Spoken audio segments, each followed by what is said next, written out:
केंद्र और राज्य की सत्ता में लंबे समय से बाहर चल रही कांग्रेस अब इसके मूल में एक तथ्य को खोज लाई है। कांग्रेस को लगता है कि उनके संगठन को पुनर्गठन की जरूरत है और इसके लिए राहुल गांधी ने संगठन सृजन अभियान की शुरुआत की है।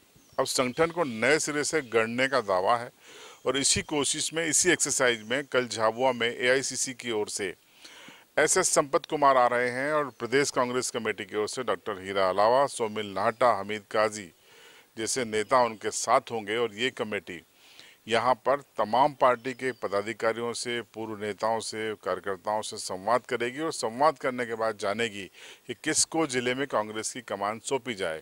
क्योंकि कांग्रेस ये दावा कर रही है कि जिला अध्यक्ष जो होगा वो शक्तिशाली होगा, पावरफुल होगा, उसके निर्णय अकाट्य होंगे।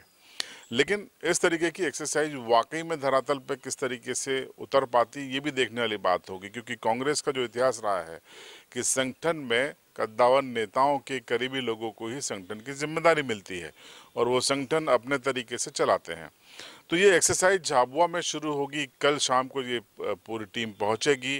परसों 15 तारीख को सगुन गार्डन में ये एक सम्मेलन होगा। 11:30 बजे, 10:30 बजे पहले प्रेस कॉन्फ्रेंस होगी तमाम नेताओं की और उसके बाद कार्यकर्ताओं से बंद कमरे में और सामूहिक रूप से दोनों तरीके की चर्चाएं होंगी। 1 to 1 नाम लिए जाएंगे। तो उसके बाद प्रक्रिया एक तरीके से आप सीधे तौर पर समझ लीजिए कि ये रायशुमारी होगी कि कांग्रेस के जिले के संगठन की कमान किसको दी जाने वाली है। तो ये सब चीज़ें होने वाली हैं।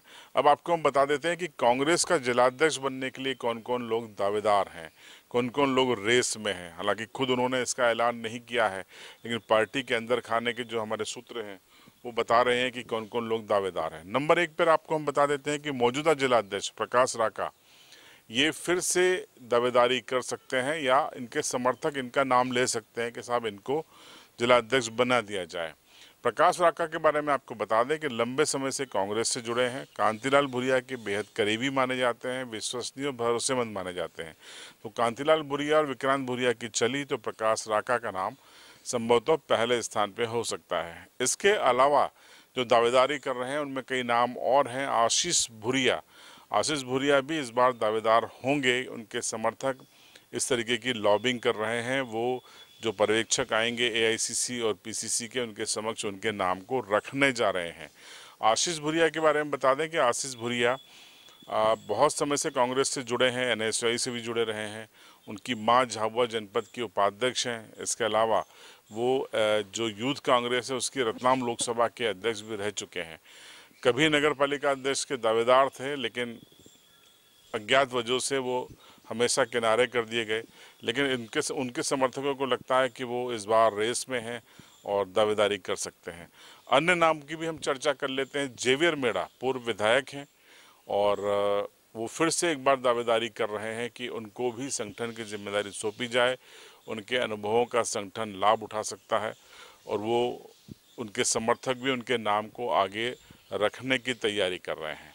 अन्य नामों में हेमचंद डामोर का नाम भी प्रमुखता से आ रहा है। हेमचंद डामोर लंबे समय से जुड़े रहे हैं, युवा कांग्रेस से भी जुड़े रहे हैं और हेमचंद डामोर के समर्थक जो पर्यवेक्षक आएंगे एआईसीसी के और पीसीसी के, उनके सामने अलग अलग जो रायशुमारी होगी उसमें हेमचंद डामोर का नाम रखने वाले हैं। इसके अलावा साबिर फिटवेल वर्तमान में प्रदेश प्रवक्ता हैं, लेकिन सामान्य वर्ग से आते हैं और वो कोशिश करेंगे कि सामान्य प्लस अल्पसंख्यक फार्मूले में वो कहीं फिट हो जाएं और उनको एक महत्वपूर्ण जिम्मेदारी मिल सके। उनके समर्थकों को लगता है कि वो उनको संगठन की ज़्यादा समझ है और ज़्यादा संवाद शैली उनकी ज़्यादा बेहतर है, तो वो ज़्यादा बेहतर तरीके से कांग्रेस के उद्देश्यों को पूरा कर पाएंगे।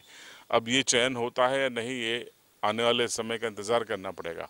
अन्य नामों में रूप सिंह का नाम भी शामिल है, जो पूर्व मंत्री स्वर्गीय बापू सिंह डामोर के बेटे रहे हैं और जिला पंचायत के सदस्य रहे हैं और एक राजनीतिक परिवार से आते हैं। उन्होंने विधानसभा पेटलाद के चुनाव भी लड़े हैं।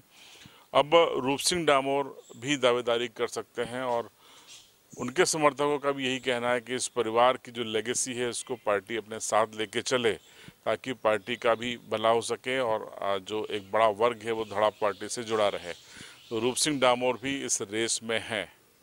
इसके अलावा मौजूदा जिला पंचायत की जो अध्यक्ष हैं सोनल भाभोर, उनके जो पति हैं जसवंत भाभोर, वो भी दावेदारी कर सकते हैं। सीधे तौर पे मैं बताऊं कि ये लोग बंद कमरे में रायशुमारी करेंगे एआईसीसी और पीसीसी डेलीगेट्स के सामने, लेकिन इनके जो समर्थक जाएंगे उनको अपनी बात रखना होगी कि इनको बना दिया जाए। सभी से पूछा जाएगा कि जो भी नाम आप रख रहे हैं इनको क्यों बनाया जाए, ये इनको बनाने से कांग्रेस को क्या फ़ायदा होने वाला है, इनका क्या कांग्रेस में योगदान है। ये 3 सवाल एआईसीसी और पीसीसी के डेलीगेट इनसे पूछ सकते हैं। तो ये हमने आपको बताया कि कांग्रेस का जो सृजन अभियान है उसके तहत ये रायशुमारी होने वाली है अगले 48 घंटे में, और उन रायशुमारी के आधार पर आगे चलकर सीधे दिल्ली से नियुक्तियों का ऐलान होगा। ये कब तक होगा इसका कहना मुश्किल है, क्योंकि गुजरात में ये प्रक्रिया 2-2.5 महीने पहले शुरू हुई थी, लेकिन अब जाकर वहाँ पर धीरे धीरे नाम सामने आ रहे हैं। तो मध्य प्रदेश में ऐसा कब हो पाएगा, इसको इंतज़ार करना पड़ेगा, क्योंकि मध्य प्रदेश की जो कांग्रेस की राजनीति है वो पट्टेबाजी का शिकार रही है, गुटबाजी का शिकार रही है। कोई दिग्विजय सिंह जी का पट्टा है, कोई कांतिलाल जी का पट्टा है, कोई अरुण यादव का है, कोई अजय सिंह का है, कोई कमलनाथ का है, तो कोई किसी गुट का रहा है।